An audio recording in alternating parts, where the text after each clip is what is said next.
Cartoon share দেওয়ার জন্য হাসান ইনামকে গ্রেফতার করা হবে। মাননীয় স্পিকার, আমরা কোথায় বলবো? আমরা যদি মাননীয় মন্ত্রীদেরকে জবাবদিহিতার আন্ডারে না আনতে পারি, আমাদের কথা বলার জায়গা একদমই সীমিত। 2 মিনিট, 1 মিনিট, 1 মিনিট 30 সেকেন্ড দেওয়া হয়। সেই জায়গায় আমরা মাননীয় মন্ত্রীদেরকে চলমান বিভিন্ন বিষয়ে আপনার প্রশ্নের মধ্যে তাদেরকে আনি। কিন্তু আমরা দেখেছি গত 2 সপ্তাহের সেশনে আমাদের এই যে তারকা চিহ্নিত প্রশ্নগুলো সংসদের কার্যপ্রণালীতে থাকলেও সেগুলো শুধুমাত্র টেবিলে দিয়ে দেওয়া হয়, যার ফলে আমরা মন্ত্রীদেরকে আমরা প্রশ্ন করতে পারি না। এবং আমি মনে করি এটির মাধ্যমে আমার অধিকার বঞ্চিত হচ্ছে, এবং আমি সম্পূরক প্রশ্ন করতে পারি না, আমি অধিকার বঞ্চিত হচ্ছি। যেমন চলমান ঘটনায় যেটি গুরুত্বপূর্ণ, আমরা কল্পনাও করতে পারি নাই একটা নির্বাচনের পরে কার্টুন শেয়ার দেওয়ার জন্য হাসান ইনামকে গ্রেফতার করা হবে। মাননীয় স্পিকার, আমরা হাসিনার আমলে দেখেছি কটূক্তি করার জন্য গ্রেফতার করা হয়।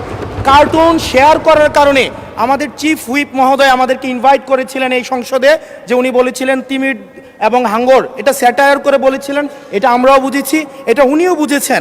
কিন্তু মাননীয় স্পিকার, দুঃখজনক বিষয় হচ্ছে যে এই কার্টুনটি শেয়ার করার কারণে আমাদের মাননীয় চিফ হুইপ মহোদয়ের এক কর্মী মামলা করেছে 25 ধারায়। যে মামলা 25 ধারায় যদি সংক্ষেপে বলি, আপনি মাননীয় স্পিকার, মাননীয় সদস্য, 1 মিনিট মাননীয় স্পিকার, আমরা এমনি সুযোগ পাই না, সুযোগ দেওয়া হয় না। ঠিক আছে, আমরা কবে ট্রেজারি ব্রাঞ্চে যাব, 45 মিনিট ধরে কথা বলবো, অবশ্যই বলবো সেদিন, অবশ্যই ইনশাআল্লাহ আসবে। মাননীয় সদস্য, আপনি একটু শেষ করুন দয়া করে। জাস্ট 1 মিনিট মাননীয় স্পিকার। 25 ধারায় রয়েছে, যে বিধিতে মামলা হয়েছে 25 ধারায় রয়েছে যৌন নির্যাতন করা হইলে, সংক্ষেপে বলছি, তাইলে এই ধারায় মামলা করা হবে। কিন্তু মাননীয় স্পিকারের মাননীয় হুইপ মহোদয়ের যেই মিমটি শেয়ার করা হয়েছে, সেখানে কোথায় যৌন নির্যাতন করা হয়েছে? এখানে একটা মিম শেয়ার দেওয়া হয়েছে, যেখানে দেওয়া হয়েছে তিমি মাছ সবাইকে সার্ভ করা হচ্ছে। এবং এই ধরনের মামলায় আমাদের এই অভ্যুত্থান পরবর্তী সময়ে বিরোধী দল মতকে দমন নিপীড়নের জন্য গ্রেফতার করা হচ্ছে, এবং জামিনও দেওয়া হচ্ছে না।